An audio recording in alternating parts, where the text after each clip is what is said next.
OK, alors prions ensemble et allons voir ce que le Seigneur peut nous révéler, ou va nous révéler ce matin dans sa parole. Prions.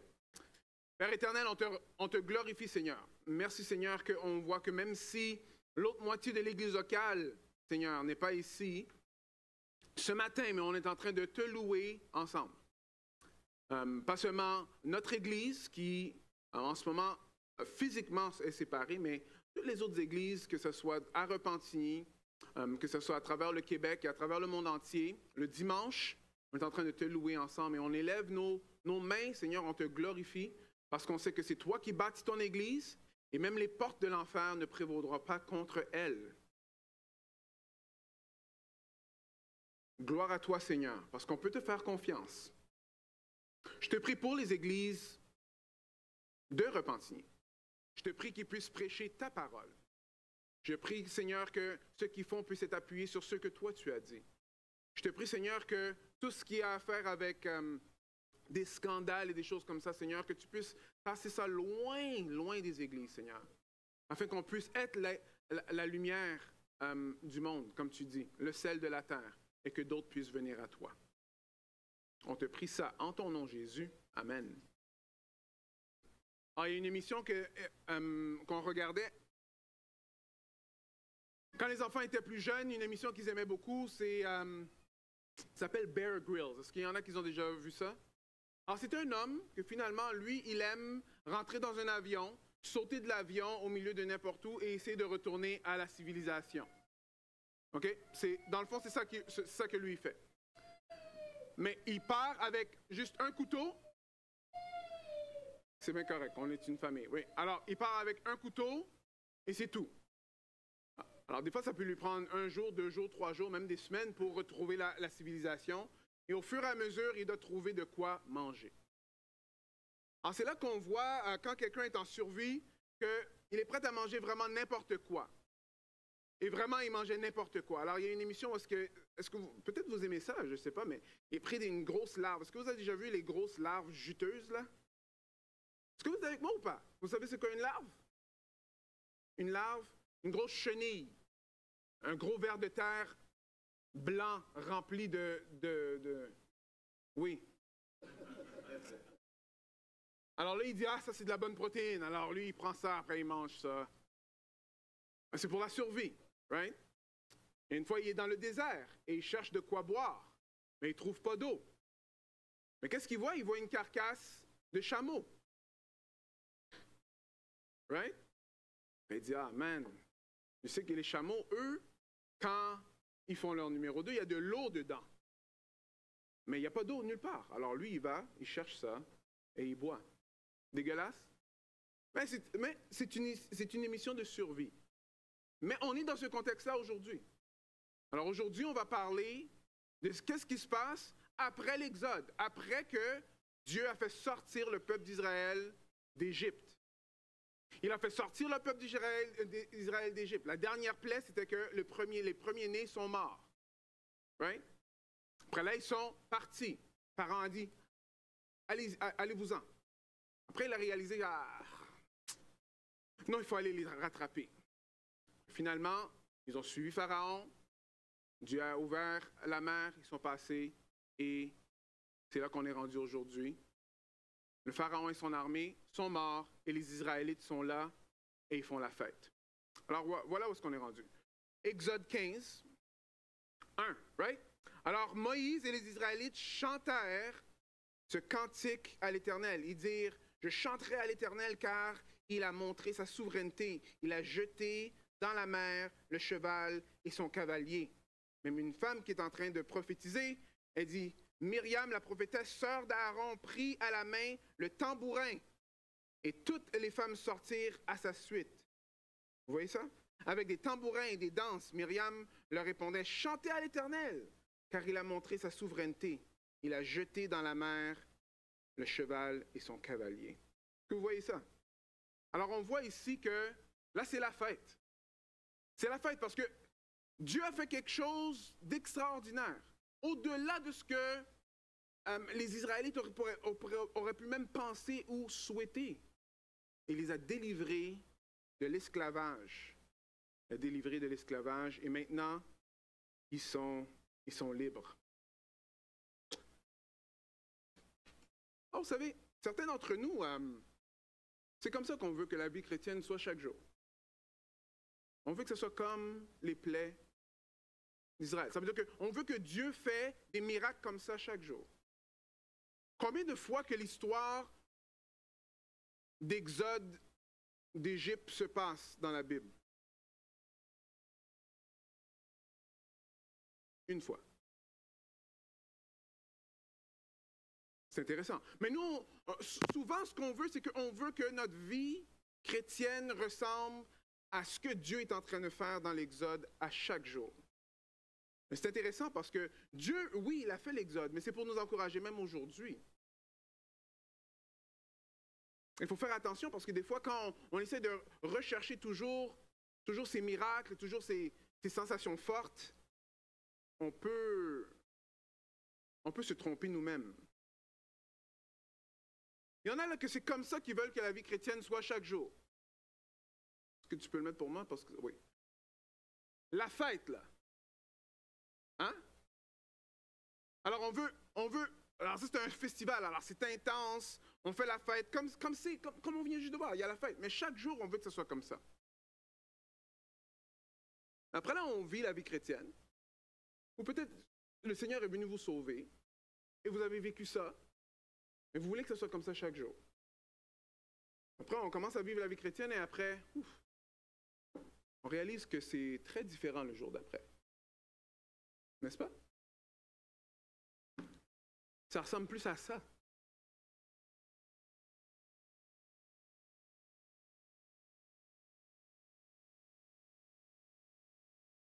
Ça a l'air de quoi vivre en tant que chrétien?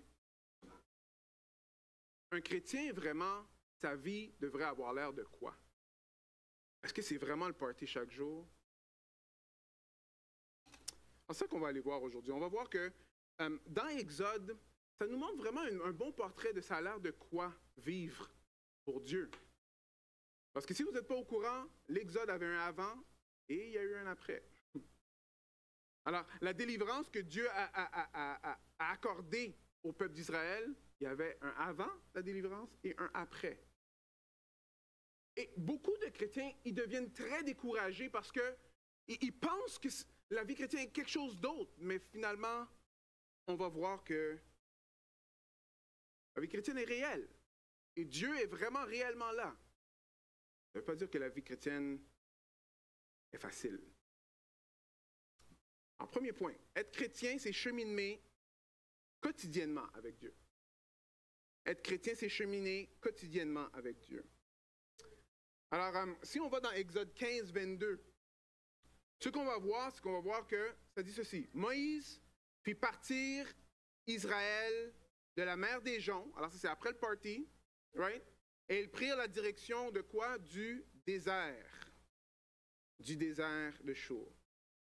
Dans le verset 16, ça veut dire ça aussi. 16.1, ça veut dire toute la communauté des Israélites partit d'Élim pour arriver au quoi?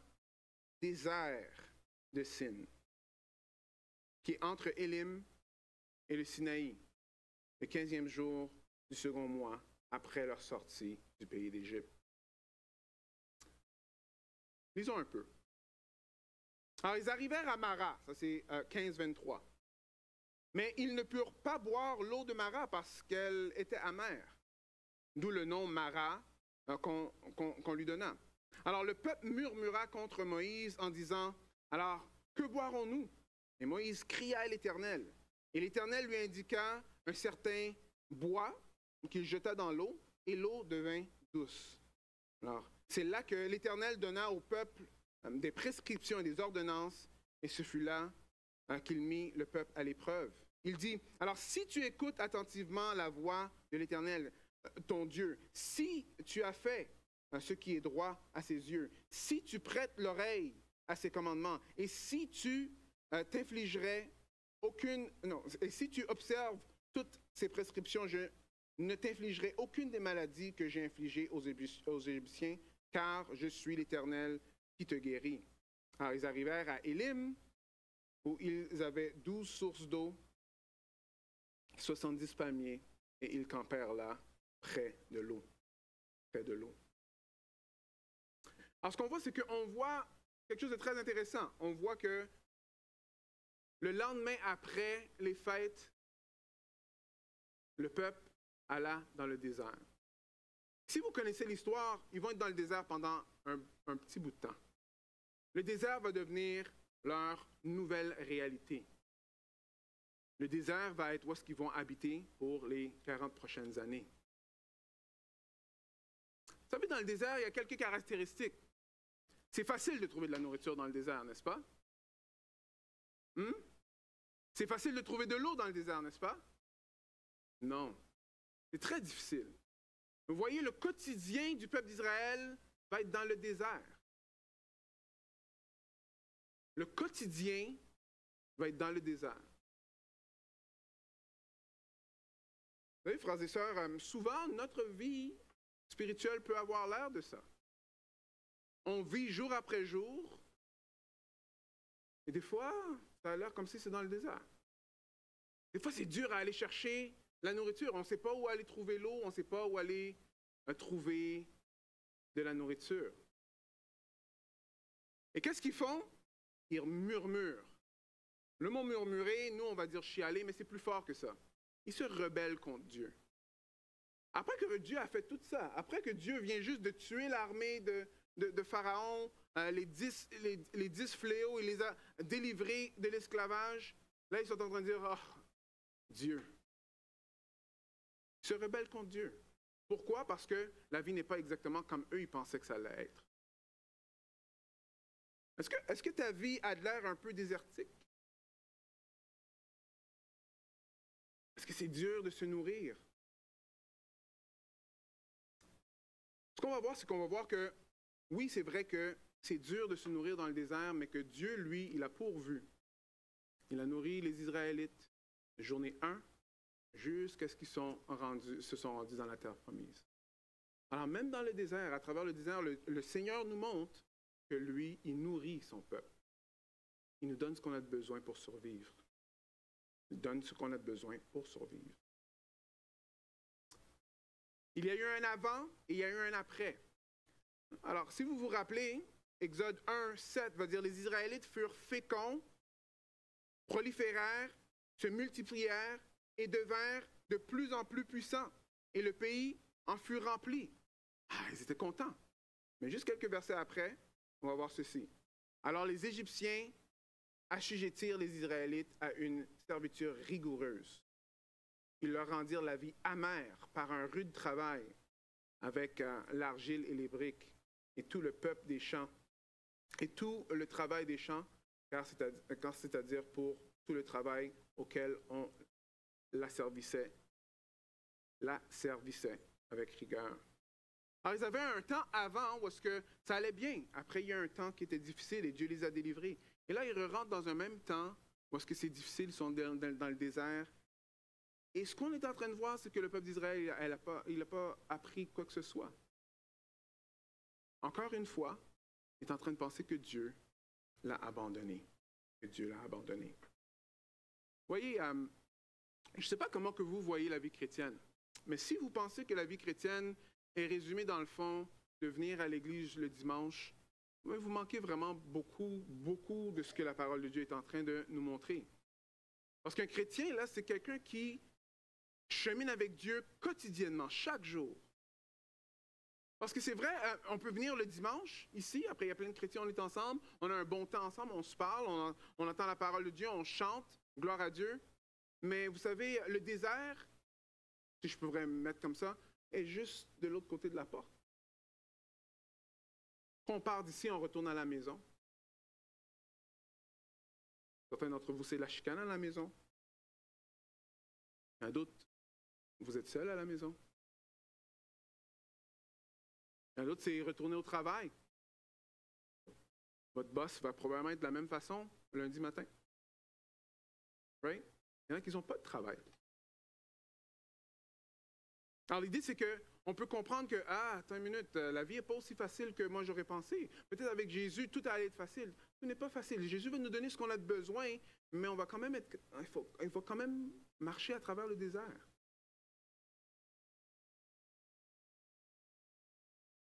Alors si nous, on ne s'équipe pas, ou si nous, quand on est en train de se nourrir, on se nourrit mal. Alors on va voir qu'il y a une malnutrition qui se passe un peu ici. On se nourrit mal, qu'est-ce qui se passe? Mais pensez-y, vous marchez dans un désert, vous n'allez pas durer longtemps. Vous n'allez pas durer longtemps. Je ne vais pas durer longtemps.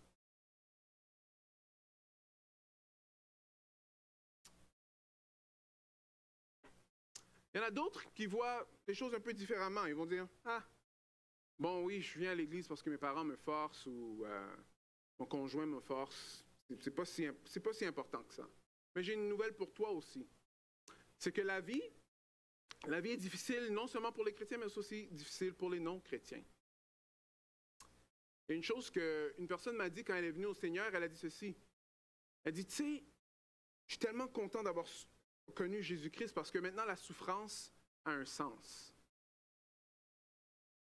Parce qu'en tant qu'athée, là, ou si on vient des singes, ou en tout cas peut-être d'autres personnes, mais moi, je sais que moi, mes parents ne viennent pas des singes, là. Mais si on est le fruit du hasard, alors pourquoi souffrir? Pensez-y. Mais on voit c'est quoi les déductions logiques de ça. Si on est le fruit du hasard, alors souffrir, non, il faut arrêter ça à tout prix. Si on est le fruit du hasard, alors oui, alors il faut demander l'aide à mourir. Pourquoi? Pourquoi je souffrirais? J'ai déjà vécu une bonne vie. Non, c'est pas comme ça que ça fonctionne. Ici, le chrétien, lui, quand il ne souffre pas pour rien. Regardez un peu ce que Dieu va dire. Romains 8, 28, vous connaissez bien ce verset-là. Nous savons du reste que tout chose qu'on court, qu'on perd, une autre version, qu'on perd au bien de ceux qui aiment Dieu, de ceux qui sont appelés selon son dessein. Ou dans Jérémie 29, 11, il va dire, je connais, moi, les desseins que je forme à votre sujet, oracle de l'Éternel. Desseins de quoi? De paix et non de malheur, afin de vous donner un avenir fait d'espérance.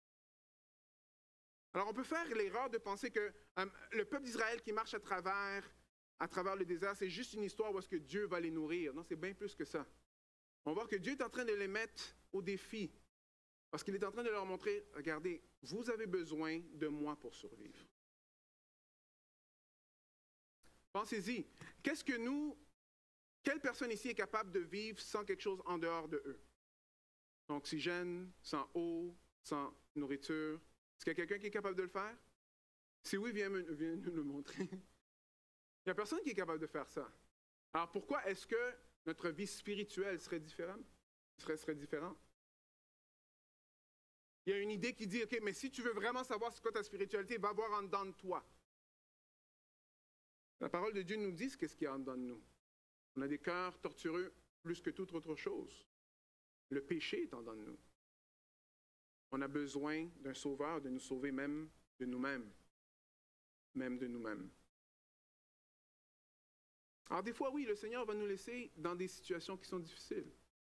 Pas parce qu'il ne va pas nous nourrir, mais c'est parce qu'il veut nous transformer. Il veut faire en sorte qu'on change. Il veut qu'on lui donne certaines choses. Souvent, c'est très inconfortable. Vous savez, Dieu, lui, même à travers ce qui est le plus inconfortable, il l'utilise pour sa gloire. Deuxième point. Alors, être chrétien, wow, c'est quoi? C'est vivre quotidiennement en dépendance de Dieu. Parce qu'il y en a qui vont dire, mais regarde, moi, la vie chrétienne, là, je comprends ce que tu es en train de dire, mais c'est difficile. C'est épuisant. C'est épuisant et c'est difficile. Suivre ce que Dieu veut, là, je ne suis pas capable. Et je comprends. Et la réalité des choses, c'est que, oui, ce serait épuisant pour moi aussi, si j'essayais de faire ce que Jésus-Christ me demande seul. Oui, OK, il y avait déjà la loi des pharisiens. Tu ne commettras pas l'adultère. Jésus dit, oui, vous avez entendu que vous ne commettrez pas l'adultère. Moi, je vous dis que même si vous pensez à une autre femme dans votre tête, vous avez déjà commis l'adultère. Wow. C'est qui peut faire ça? La loi disait, OK, tu ne vas pas commettre de meurtre. OK, ça peut-être je suis capable. Non, mais si tu haïs ton frère dans ton cœur, tu as déjà commis le meurtre. Oui, mais c'est qui peut faire ça? Jésus, dans le sermon sur la montagne, il a montré que Non, ce n'est pas juste des règlements, ça va bien plus loin que ça, même les implications des règlements. Et il va terminer tout ça en disant, soyez parfaits comme mon Père s'est laissé parfait.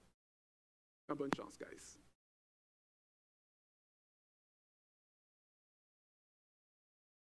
Alors, vous voyez ici, c'est pas... Avec la force de Dieu, c'est impossible de plaire Dieu. Il n'y a pas de possibilité. Les standards, c'est de la perfection. Il n'y a aucun d'entre nous qui sont parfaits. Il y a juste un qui a été parfait, c'est Jésus-Christ. Et c'est pour ça qu'on a besoin de lui pour nous nourrir. Alors ici, ce qu'on voit, c'est que Dieu, tout le long, c'est lui qui nourrit le peuple. Et c'est à travers sa nourriture qu'eux, ils sont capables de survivre. Alors pour les techniciens qui sont ici, là, dites-moi comment vous arrangerez ce problème.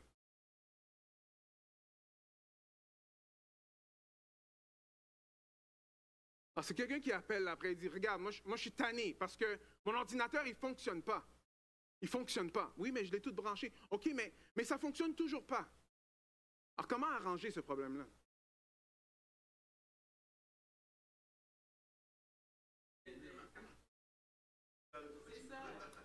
Ah, OK. La réalité des choses, c'est que souvent, notre vie spirituelle a l'air de ça. Notre vie spirituelle a l'air de ça. Alors, on pense que par notre propre force, on sera capable de s'alimenter. Et on se demande pourquoi c'est difficile? Pourquoi est-ce que je suis épuisé? Pourquoi est-ce que je ne suis pas capable de continuer? La Bible nous montre que la relation avec Dieu, ce n'est pas sur des nuages avec des anges qui sont à moitié nus avec des flèches. Yes, c'est ça. C'est pas ça. Dieu nous montre que non, à travers le désert, il est là. Est-ce que vous voyez? Et il nous montre qu'à travers le désert, il va nous nourrir. À travers les choses les plus difficiles dans la vie, il sera là pour nous donner ce qu'on a de besoin. Alors, si vous ne comprenez pas ce qui est en train de se passer, c'est que Dieu est en train de nous montrer que non, suivre Dieu, ce n'est pas un conte de fées. C'est quelque chose de très terre à terre. Être capable de se nourrir de ce que Dieu donne, ça va nous donner ce qu'on a besoin pour survivre.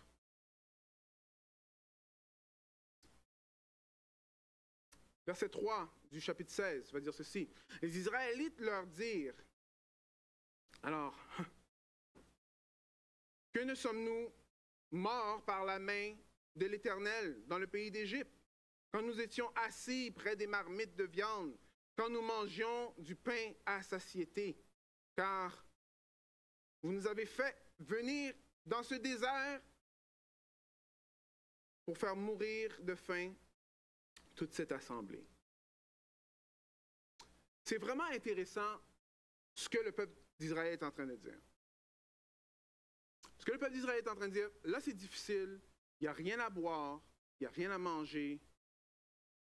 Pourquoi est-ce que tu m'as fait sortir jusqu'ici? Au moins quand j'étais esclave, c'était bon. Au moins quand j'étais dans l'esclavage, j'étais à côté de la marmite. Mais ça ne dit pas qu'eux, ils te donnaient de la nourriture, là, même si tu étais à côté de la marmite. On sait que ce n'est pas vraiment le cas. Comment qu'eux, ils sont en train de percevoir leur passé? Ils sont en train de se tromper eux-mêmes.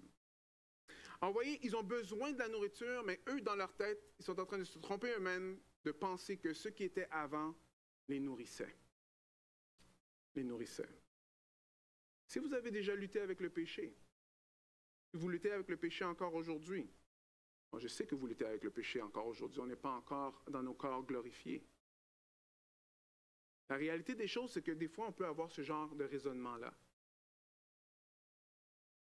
C'est OK, non, OK, bon, OK, il y a des choses, il y a des émissions que ça n'emmène pas mon esprit à la bonne place. Alors, il faut que j'arrête ces choses-là. OK, en tout cas, je passe bien trop de temps devant ça, c'est pas bon pour moi. OK, alors, bon, alors je vais arrêter cette subscription, cet abonnement avec ces émissions-là. Après, bon, ça va bien pendant quelques semaines. Après, OK, bon, là, je suis vraiment fatigué. J'ai vraiment besoin de me détendre. ouais, je sais lire la Bible, peut-être même aller avec des chrétiens, peut-être aller à la réunion de prière, ah ouais, mais tu sais, au moins quand je regardais des films, au moins je pouvais vraiment me détendre. Est-ce qu'il y en a qui comprennent un peu ce que je suis en train de dire? Hein? Non, mais au moins là au moins ça relaxait mon âme. Really? Le péché est trompeur comme ça. Est trompeur comme ça. C'est ce qui est en train de se passer ici. Alors, dans la marche de tous les jours avec le Seigneur, il faut dépendre de lui parce qu'il veut que nous, on dépende de lui. Par contre, des fois, on va penser que les nourritures qui nous rendaient malades, c'est ça qui va nous nourrir. Non. C'est comme une épreuve que Dieu est en train de faire. Regardez, chapitre 16, 4 à 6. L'Éternel dit à Moïse, « Je veux faire pleuvoir pour vous du pain du ciel. Le peuple sortira et en recueillera jour par jour la quantité nécessaire.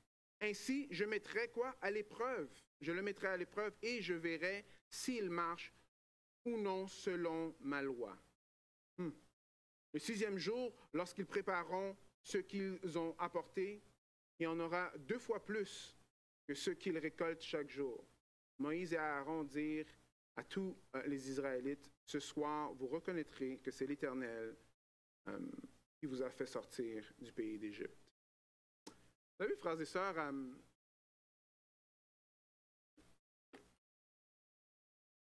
il y a quelque chose théologique, une notion théologique qui s'appelle des moyens de grâce. Dieu nous donne des moyens de grâce pour persévérer dans la foi avec lui. Un moyen de grâce, c'est la prière. Un moyen de grâce, c'est la communauté chrétienne. Un moyen de grâce, c'est les chants bibliques. Il y a plein de moyens de grâce qu'on peut faire. Mais ça, ce n'est pas des choses qui nous gagnent le salut. Alors, tu peux faire toutes ces affaires-là et pas avoir du salut. Non, mais quand tu es sauvé, ça veut dire quand tu connais la grâce de Dieu, ça, c'est des choses qui nous aident à persévérer, à s'attacher à Jésus-Christ. Mais vous voyez, c'est intéressant, c'est parce que ça, c'est les choses qui nous aident à persévérer, à grandir, à connaître Christ. Mais aussi, souvent, c'est ces mêmes choses-là où est-ce que nous, on va être mis à l'épreuve. Parce que ces choses-là sont là pour nous aider à pointer à celui qui peut vraiment nous nourrir. Mais il y en a un autre qui veut nous offrir plein d'autres nourritures pour nous détourner de là. Alors, le peuple d'Israël était devant une épreuve. L'épreuve, c'était quoi? Est-ce que Dieu va pourvoir pour moi? Et Dieu leur a montré que oui, il va pourvoir. J'aimerais aller dans une autre partie de la Bible parce que, pour bien comprendre ça, parce que nous, on n'est pas des Israélites. Right? On ne sort pas d'Égypte. So, comment ça va faire? Qu'est-ce que ça va faire avec nous aujourd'hui? Comment que moi, je vais me nourrir? Tu sais, je vais juste attendre que Dieu va me donner de l'eau et du pain? Une bonne question. Une bonne question. Mais allons voir dans le Nouveau Testament. Allons voir dans Jean. Parce qu'il y a une histoire qui se passe avec Jésus et lui, il explique vraiment qu'est-ce qui est en train de se passer en ce moment.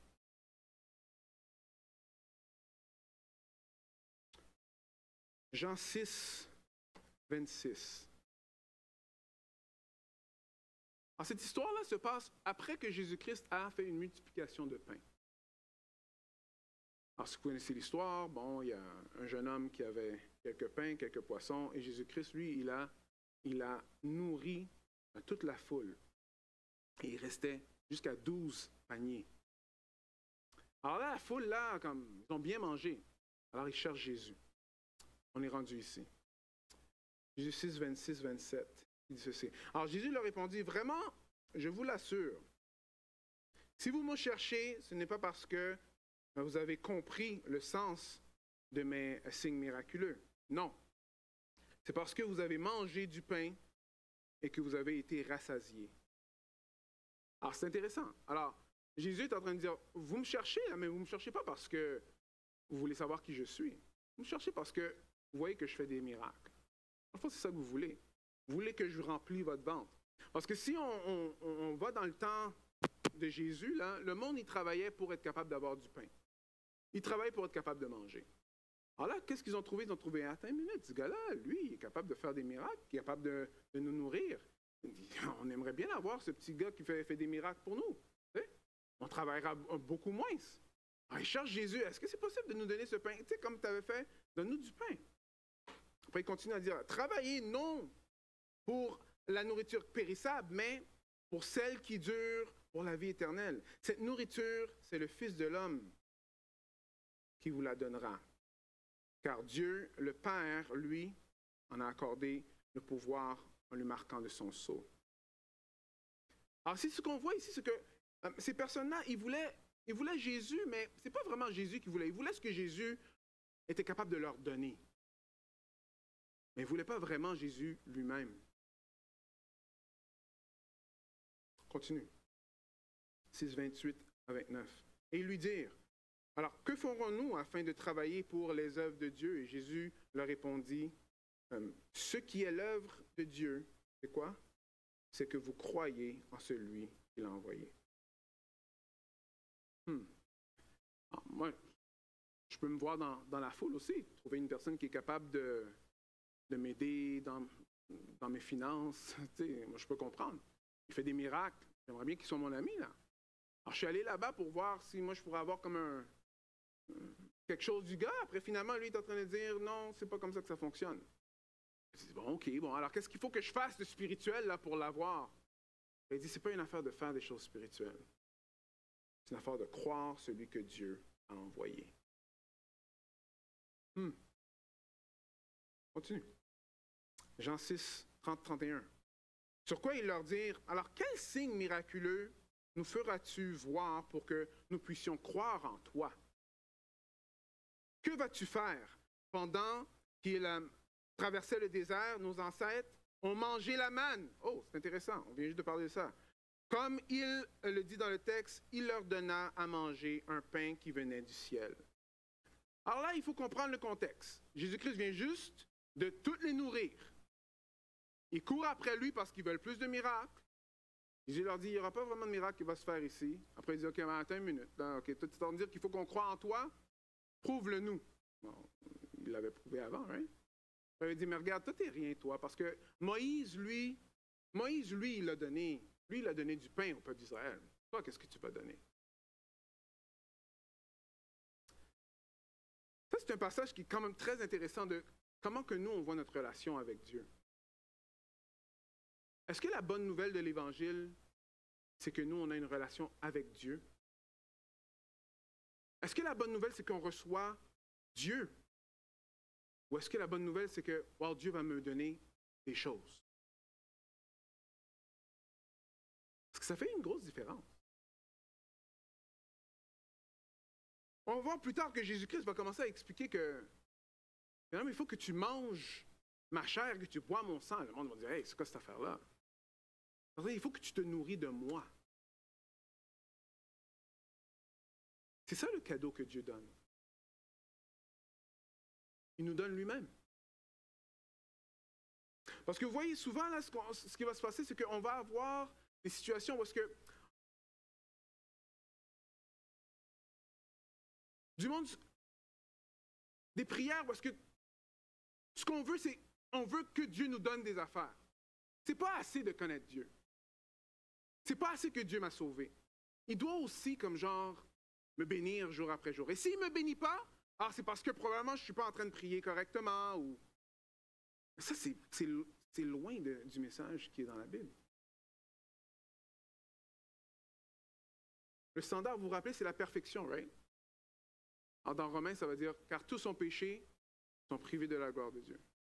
Mais le don gratuit de Dieu, en Jésus-Christ, le cadeau que nous, on reçoit, c'est Jésus. Et grâce à Jésus, on peut être appelé enfant de Dieu. Est-ce que Dieu est assez? Est-ce que Dieu est assez? Ici, clairement, Dieu n'était pas assez pour ces personnes-là, right? Et Jésus va dire ceci. Ce n'est pas mes mots, c'est ceux de Jésus. En vérité, je vous le dis. Ce n'est pas Moïse qui vous a donné le pain venu du ciel, mais mon Père vous donne le vrai pain venu du ciel. Car le pain de Dieu, c'est celui qui descend du ciel et qui donne la vie au monde. Qu'est-ce qu'il dit après? Il lui dit, Seigneur, donne-nous toujours ce pain-là. Alors, est-ce qu'ils ont compris? Non, ils n'ont toujours pas compris. Il est en train de parler, ils n'ont toujours pas compris. Mais dans Jean, c'est intéressant parce qu'il a des conversations qui sont comme ça. Si vous vous rappelez la madame qui est tout près du puits, c'est la même chose. Jésus lui dit, je vais te donner de l'eau qui jaillit jusqu'à l'éternité. Elle dit, bon, comment tu vas faire pour aller prendre cette eau-là? Comme s'il parle de l'eau qui est dans le puits. Ils n'ont pas compris ici. Et Jésus va dire à la fin, Jésus leur dit, moi, je suis le pain de vie. Celui qui vient à moi n'aura jamais faim, et celui qui croit en moi n'aura jamais soif. Alors, question que j'avais posée au début, alors ça a l'air de quoi vivre en tant que chrétien? Un chrétien, c'est quelqu'un qui se nourrit de Jésus-Christ. Il se nourrit de la nourriture que Dieu pourvoit. Right? Dieu, lui, il nous a pourvu de la nourriture. Et c'est en Christ qu'on l'a.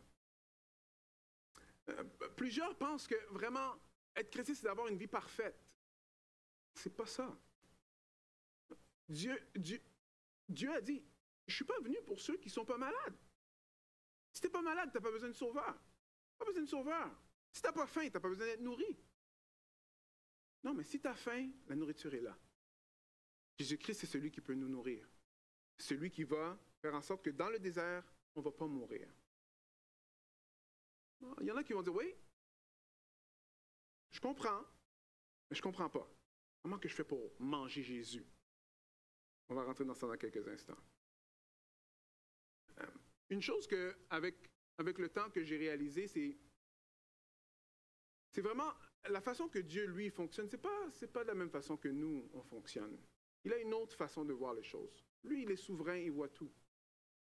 Des fois, nous, on pense qu'en faisant plus de choses, là, on va avoir une bonne vie. Aujourd'hui, il y en a plusieurs qui vont dire, c'est pas l'argent qui est le plus précieux, c'est le temps, n'est-ce pas? Non? Vous n'avez jamais entendu ça? Non? Oui? Le temps? Comment le temps est important pour nous aujourd'hui? C'est qui peut me donner un exemple?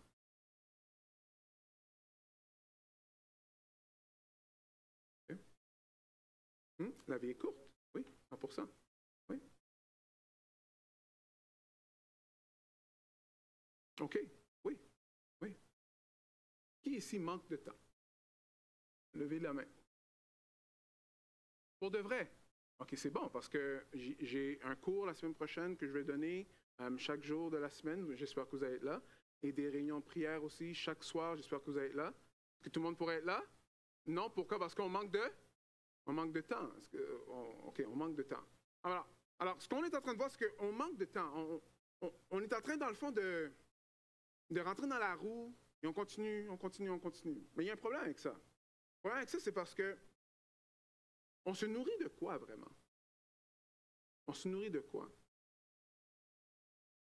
Souvent, ce qui arrive, c'est que quand on va m'appeler pour venir passer du temps à la maison, c'est quand on est en crise. Mais ce qui se passe, c'est que ça fait des années qu'on est mal nourri. Si on était pour aller dans un désert, même juste dans un voyage, en tout cas, si c'est comme ma mère, écoute, on va dans un voyage, elle a dit, j'avais le temps de faire toute la nourriture, il faut une vanne juste pour la nourriture pour aller en voyage. Parce qu'on sait, OK, on va manquer de nourriture, il faut qu'on soit bien nourri. Mais pourquoi est-ce que quand c'est dans notre vie spirituelle, on va juste continuer? Jusque-là, on voit que, OK, on n'est pas capable de coller les bouts. Jésus-Christ est en train de dire, non, tu as besoin d'être nourri. Tu as besoin d'être nourri. Tu manges quoi? Comment va ta diète? Jésus-Christ dit que tu as besoin de me manger. Regardez ici. Moi, je suis le pain de vie descendu du ciel. Si quelqu'un mange de ce pain, il vivra éternellement. Et le pain que je donnerai, c'est ma chair pour la vie du monde. Verset 54. Celui qui mange ma chair et qui boit mon sang a la vie éternelle. Et je le ressusciterai le dernier jour, car ma chair est vraiment une nourriture et mon sang est vraiment un breuvage. Celui qui mange ma chair et qui boit mon sang demeure en moi et moi en lui. Il va dire ceci juste un peu après. Alors, comme le Père est vivant, comme le Père qui est vivant m'a envoyé, et que je vis par le Père, ainsi, celui qui me mange vivra par moi. C'est ici le pain du ciel. Il n'est pas comme celui qu'ont mangé vos pères et ils sont morts. Celui qui mange ce pain vivra éternellement. Qu'est-ce que Jésus est en train de dire ici? C'est pas n'importe quoi, parce que ici, quand Jésus a dit ça, tout le monde est parti. Hein? Ses disciples ont dit, OK, non, ça c'est bien trop. On n'est pas capable on n'est pas capable de vivre avec ce genre d'enseignement-là, on va aller faire quelque chose d'autre. Qu'est-ce que ça veut dire manger Jésus? Il y en a plusieurs qui font l'erreur de penser que ça veut dire la table du Seigneur. Mais c'est pas Jésus ne parle pas de la table du Seigneur ici. Qu'est-ce que ça veut dire? Je vais vous montrer dans verset 35, qui va juste boucler ce qu'on est en train de dire. Jésus leur dit, moi je suis quoi? Lisez avec moi, le pain de vie. Okay. Alors comment qu'on fait pour ne pas avoir faim? Celui qui vient à moi n'aura jamais faim. Comment qu'on fait pour ne pas avoir soif? Celui qui croit en moi n'aura jamais soif. Manger et boire Christ, c'est de venir à Jésus-Christ et de vivre par la foi, croire en lui. Croire en lui. Croire en lui. Oui, mais je connais ça. Oui, OK. Tu luttes avec un péché? Le problème, je peux te garantir que ce n'est pas la chose avec quoi que tu luttes. À quelque part, il faut que tu viennes à Christ et que tu lui fasses confiance.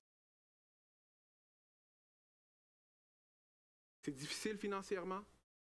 Te garantir que ce n'est pas le problème de l'ancien employeur que tu as eu qui t'a mis à la porte pour X, Y, Z de raison. Ou que c'est le climat qu'on a en ce moment financier. Ce n'est pas toutes ces choses-là. Ce que nous, on a besoin de faire, c'est de venir à Jésus-Christ et de lui faire confiance. Je sais qu'il y en a parmi vous, c'est difficile, les relations avec vos conjoints. Je sais, des fois, c'est difficile avec moi, avec mon épouse. L'erreur, c'est de penser que le problème, c'est mon épouse. Non. Le problème, c'est que j'ai arrêté de croire que Christ, lui, est capable. Alors, j'essaie de prendre la situation entre mes mains pour essayer de l'arranger ou de changer l'autre. Essayez, vous allez voir, ça ne fonctionne pas. Alors, qu'est-ce que ça veut dire encore? Qu'est-ce que ça veut dire manger Jésus-Christ? Venir à Christ et de lui faire confiance. De lui faire confiance. Manger, pour le chrétien, c'est dans le fond, c'est de faire confiance à Jésus-Christ et de venir à lui. Alors, qu'est-ce qu'on apprend dans tout ça? 1, c'est vrai qu'on vit dans un désert. 2, c'est vrai qu'on a besoin de manger. Et des fois, c'est difficile à trouver. Mais Dieu, lui, nous envoie Jésus-Christ. Et Jésus-Christ a dit que n'importe qui mange de lui n'aura jamais faim et aussi n'aura jamais soif. Je vous encourage de vous tourner vers Jésus-Christ et de lui faire confiance. Prions. Père éternel, merci pour ta parole qui nous donne de l'espoir, Seigneur, qu'on puisse être nourri en toi. Ah, Seigneur, le monde a compris ça. Le monde constamment sont en train de nous bombarder avec des offres de choses qui pourraient nous nourrir. Que ce soit la bonne vie, que ce soit les voyages, que ce soit juste perdre notre temps en regardant des films, que ce soit toutes ces choses-là. Même plusieurs choses sont des bonnes choses, mais ce n'est pas des choses qui sont ultimement ceux qui vont nous nourrir, Seigneur. Alors je te prie, Seigneur, pour l'Église de Repentigny.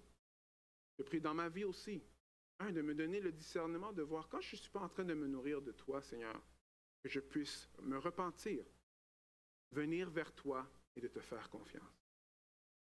Oui, Seigneur, je te remercie que, encore une fois, ta nourriture est disponible pour n'importe qui va venir vers toi et qui va te faire confiance. Tu ne rejettes personne qui se tourne vers toi. Je te prie pour cette grâce-là, dans ma vie, dans nos vies, qu'on puisse être nourris de toi et d'avoir la force de passer à travers ce monde ici qui est désertique. jusqu'à ce que toi tu reviennes, Seigneur. Prie ça en ton nom, Jésus.